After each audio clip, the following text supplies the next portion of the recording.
Hello everyone. Comparative politics में आज का हमारा टॉपिक है वेव्स ऑफ डेमोक्रेटाइजेशन। इस तरह है कि 1991 में American political scientist Samuel P Huntington ने एक किताब लिखी। इस किताब का जो टाइटल है वो the third wave, democratization in the late twenty century. इस नाम से उन्होंने एक किताब लिखी। इसमें उन्होंने हिस्टोरिकली स्टेट्स को स्टडी किया और इस तरह उन वो एक इस तरह कंक्लूजन तक पहुंचते हैं कि तकरीबन 3 मेजर पीरियड्स है जहाँ पर रियासतें जो हैं वो अथॉरिटेरियन रूल से डेमोक्रेसी की तरफ गए हैं। इसमें यह है कि उनके ख़्याल में कुछ पीरियड्स इस तरह है जहाँ पर जब रियासतें जो हैं वो डेमोक्रेसी की तरफ गए हैं, और कुछ पीरियड्स इस तरह भी हैं जो कि रियासतें डेमोक्रेसी से अथॉरिटेरियनिज़म की तरफ गए हैं, या ये एक रिवर्स वेव है डेमोक्रेटाइजेशन का। उनके ख़्याल में जो फर्स्ट वेव है वो फ्रेंच और अमेरिकन रिवॉल्यूशन से शुरू होता है। और बेसिकली उनके ख़्याल में ये है कि चूँकि जो कि डेमोक्रेटिक इंस्टीट्यूशंस हैं, नेशनल डेमोक्रेटिक इंस्टीट्यूशंस, ये सामने आ जाते हैं एक्चुअल सेंस में 19th सेंचुरी में। और उनके ख़्याल में in most countries during that century democratic institutions develop gradually, मतलब स्टेप बाय स्टेप जो है डेमोक्रेटिक इंस्टीट्यूशंस जो है ये डेवलप हो चुके हैं। One can say that the United state begin the first wave रफली अबाउट 1828। उनके ख्याल में ये है कि 19th सेंचुरी में तकरीबन 1828 में अमेरिका जो है ये मतलब फर्स्ट वेव अमेरिका में वहाँ पर 1828 में शुरू होती हैं। और इस तरह है कि उनके ख्याल में इसका वजह इसके पीछे काज ये हैं, वो दलील ये देते हैं कि यूनिवर्सल मैनहुड सफरेज जो है ये माना गया वहाँ पर। और बेसिकली जो कि राइट टू वोट है वो तकरीबन 50% लोगों तक जो है ये एक्सपैंड हो चुका था। लेकिन यहाँ पर यह है कि ना सिर्फ ये यूनिवर्सल है, लेकिन ये मैनहुड है। मतलब ये है कि वमेन को वोट डालने का हक़ जो है अब भी हासिल नहीं था अमेरिका में, लेकिन सिर्फ 1828 में ये हुआ कि यूनिवर्सल मैनहुड सफरेज जो है ये इसको माना गया। फिर इस तरह है कि उनके ख्याल में फॉलोइंग डिकेड्स में इस तरह हुआ कि रियासतें जो है वो सफ़रेज जो है ये एक्सपैंड किया गया। इसमें फॉर एग्ज़ाम्पल वो उन लोगों को शामिल किया, फॉर एग्ज़ाम्पल वमेन को शामिल किया गया, उन लोगों को शामिल किया गया जो कि प्रॉपर्टी लेस थे, क्योंकि वोट डालने के लिए या टैक्सेस नहीं देते थे। वोट डालने के लिए तब ये रिक्वायरमेंट होता था कि लोग जो है वो टैक्सेस देते हों, वो प्रॉपर्टी होल्डर्स हो तो, और या मैन हो, तो इसी वजह से उनको राइट टू वोट जो है वो हासिल था। और इस तरह हुआ कि प्लूरल वोटिंग जो है इसको रिड्यूस किया गया। मतलब ये है कि सारे लोगों को तब से ये शुरू हो गया कि सारे लोग जो है वो इक्वली वो एक एक वोट या जिस तरह भी हो कि वो इक्वली जो है वो वोट को कास्ट करें। लेकिन प्लूरल वोटिंग जो है ये इसको रिड्यूस किया गया। और बेसिकली सीक्रेट बैलेट्स जो है ये इसको इस चीज़ को भी इंट्रोड्यूस किया गया, क्योंकि ये भी डेमोक्रेसी के लिए लाजिमी है कि बैलेटिंग जो है, वोटिंग जो है ये सीक्रेट हो। और इसके साथ साथ ये है कि established responsibility of prime ministers and cabinets to parliaments. इस तरह है कि इसके साथ साथ जो कि प्राइम मिनिस्टर्स होते थे मुख्तलिफ दुनिया में, उनकी रिस्पॉन्सिबिलिटीज़ जो है वो इस्टेब्लिश किए गए। कैबिनेट्स जो है उनकी रिस्पॉन्सिबिलिटीज़, और इसके साथ साथ पार्लियामेंट्स जो है इसकी रिस्पॉन्सिबिलिटीज़ जो है ये इस्टेब्लिश किए गए। लेकिन उनके ख्याल में ये है कि 1922 तक या पोस्ट वर्ल्ड वार तक या पोस्ट वर्ल्ड वार के बाद जो इंटर वार पीरियड है, इसमें ये हुआ कि ये एक रिवर्स वेव है। मतलब ये है कि रियासतें जो हैं वो डेमोक्रेसी से अथॉरिटेरियनिज़म की तरफ गए हैं, टोटलिटेरियनिज़म की तरफ गए हैं। फॉर एग्ज़ाम्पल वो मुसोलिनी की एग्ज़ाम्पल लेते हैं कि इटली जो है वो एक जिस तरह भी थी, लेकिन डेमोक्रेसी से मुसोलिनी जो है उन्होंने इटली को अथॉरिटेरियनिज़म की तरफ गए। The dominant political development of 1920s 1930s was the shift away from democracy and either the return to traditional forms of authoritarian rule. ये हुआ कि या तो रियासतें जो है वो डेमोक्रेसी से अथॉरिटेरियनिज़म की तरफ गए, या जो कि traditional form of authoritarian rule है उसी की तरफ गए। The introduction of new mass based most brutal and progressive forms of totalitarianism. जिस तरह के फॉर एग्जांपल जिस तरह मुसोलिनी के एग्जांपल वो देते हैं, नाजिज्म का एग्जांपल वो देते हैं, हिटलर का एग्जांपल देते हैं, वहाँ पर ये हुआ कि ये मास बेस्ड और मोर ब्रूटल जो है फॉर्म ऑफ टोटलिटेरियनिज्म जो है इसको इंट्रोड्यूस किया गया। अगर हम देखें तो बेसिकली मुसोलिनी जो है वो टोटलिटेरियन, वो एक वहाँ उन दिनों में इटली जो है ये एक टोटलिटेरियन मतलब एक सिस्टम था। इस तरह जर्मनी में भी एक टोटलिटेरियन सिस्टम था। तो ये एक 1920s या इंटर वार पीरियड जो है, इसमें ये है कि ये एक रिवर्स वेव है उनके ख्याल में। सेकंड वेव जो है उनके ख्याल में ये सेकंड वार के बाद या सेकंड वार ही में 1939 1945 के बाद जो है ये सेकंड वेव शुरू होता है। उनके ख्याल में ये है कि allied occupation promoted inauguration of democratic institution in West Germany.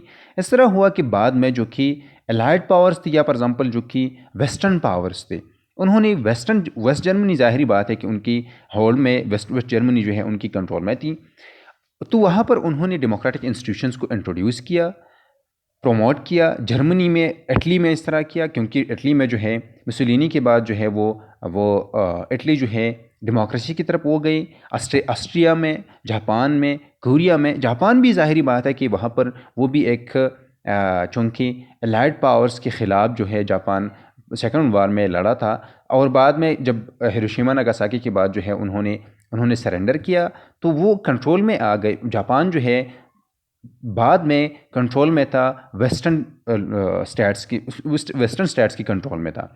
तो वहाँ पर भी उनके ख्याल में डेमोक्रेटिक इंस्टीट्यूशंस जो है उनको इंट्रोड्यूस किया गया in the late 1940s and early 1950s। For example उनके ख्याल में 1940s में, 1950s में टर्की जो है, ग्रीस जो है, वो डेमोक्रेसी, दोनों जो है डेमोक्रेसी की तरफ आ गई।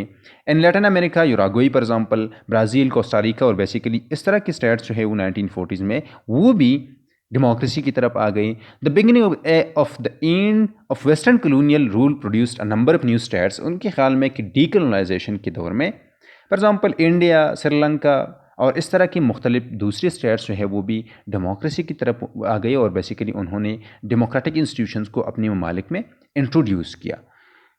फिर इस तरह है कि जो कि सेकंड रिवर्स वेव है ये 1960s में है, क्योंकि लोग जो है उनके ख्याल में ये एक ग्लोबल स्विंग था डेमोक्रेसी से और बेसिकली डिक्टेटरशिप्स की तरफ, अथॉरिटेरियनिज्म की तरफ। उनके ख्याल में ये है कि the global swing away from democracy in 1960s in early 1970s was impressive. In 1962 उनके ख्याल में 1962 में 13 गवर्नमेंट्स जो है in the world were the product of coup d'etat. उनके ख्याल में 13 गवर्नमेंट्स इस तरह बने थे जो कि बेसिकली मुख्तलिफ मार्शल लॉज की बुनियाद, मतलब कूदियाता जो है इसी की बुनियाद पर बने थे। 1975 में यही गवर्नमेंट जो है ये 38 थे। मतलब ये है कि जो 1962 से लेकर 1975 तक, 1962 में 13 इस तरह हुकूमतें थी जो कि बेसिकली डिक्टेटरशिप्स थे, मार्शल लॉज लगाए गए थे, और बेसिकली 1975 में इस तरह के ममालिक जो है वो 38 थे। तो उनके ख्याल में लोग जो है वो डेमोक्रेसी से एक अथॉरिटेरियन रूल की तरफ या अथॉरिटेरियनिज्म की तरफ दुनिया जो है इसका ये एक दुनिया टर्न हो चुकी थी। और थर्ड वेव जो है उनके ख्याल में 1970s में, डेमोक्रेसी का थर्ड वेव जो है ये 1970s में शुरू होता है। Democratic regime replaced authoritarian once in approximately 30 countries in Europe. सिर्फ यूरोप में उनके ख्याल में 30 कंट्रीज़ इस तरह थे जो कि अथॉरिटेरियनिज्म से फिर डेमोक्रेसी की तरफ आए, और एशिया में और लैटिन अमेरिका में। इन 15 years the democratic wave moved across southern Europe, swept through Latin America, moved on to Asia and decimated dictatorship in Soviet bloc। इस तरह है कि उनके ख्याल में 1970s के बाद या 1980 की बाद इस तरह हुआ कि सदर्न यूरोप में, एशिया में, लैटिन अमेरिका में मुख्तलिफ स्टेट्स जो है, और इसी के साथ साथ सोवियत यूनियन से जो स्टेट्स मतलब वो आज़ाद होते थे, उनकी इन्फ्लुएंस से आज़ाद होते थे, तो वो भी डेमोक्रेसी की तरफ चले गए। 1990s में उनके ख्याल में 39% लोग जो है 1990 में 39% लोग जो है वो डेमोक्रेसी में रहते थे, जो कि उनके ख्याल में फ्री सोसाइटीज़ हैं। तो ये हैं कि 39% लोग जो है, 39% ऑफ ह्यूमन काइंड जो है वो रह रहे थे डेमोक्रेसी के अंडर। मतलब 39% की जो पॉपुलेशन है वहाँ पर लोग जो है वो वहाँ पर जो कि सियासी निज़ाम था वो डेमोक्रेसी था। तो इस तरह है कि तकरीबन उनके ख्याल में ये डेमोक्रेटिक फर्स्ट वेव जो है शुरू होता है फ्रेंच 1789, या हम कह सकते हैं कि 18 सेंचुरी में। 19 सेंचुरी में बेसिकली ग्रेजुअली डेमोक्रेटिक इंस्टीट्यूशंस बनते हैं, मुख्तलिफ चीज़ों को इंट्रोड्यूस किया जाता है।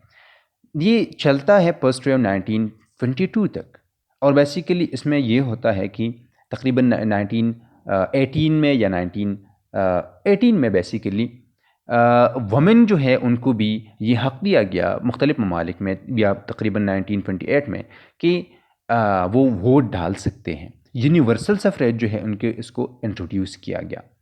लेकिन उनके ख़्याल में इंटर वार पीरियड जो है इसमें ये एक रिवर्स पीरियड है डेमोक्रेसी के लिए, कि लोग जो है फिर अथॉरिटेरियनिज़म की तरफ गए हैं दुनिया के ममालिक। सेकंड वार के बाद ये होता है कि सेकंड वार के बाद डीकॉलोनाइजेशन के साथ, और जब अथॉरिटेरियन रूल्स को ख़त्म किया जाता है, वार्स में वो डिफीट होते हैं, जर्मनी की सूरत में, इटली की सूरत में, जापान की सूरत में, इस तरह मुख्तलिफ ममालिक की, तो लोग फिर एक शॉर्ट पीरियड के लिए डेमोक्रेसी की तरफ आ जाते हैं। लेकिन 1970s में, 1960s में फिर लोग जो है वो डिक्टेटरशिप्स की तरफ, अथॉरिटेरियनिज़म की तरफ जाते हैं, और फिर 1980s के बाद उनके ख़्याल में रियासतें जो हैं, दुनिया के ममालिक जो है वो फिर डेमोक्रेसी की तरफ आ जाते हैं, और उनके ख़्याल में तकरीबन 39% लोग जो है दुनिया के ममालिक वो डेमोक्रेसी के अंडर 1990 में रहते हैं।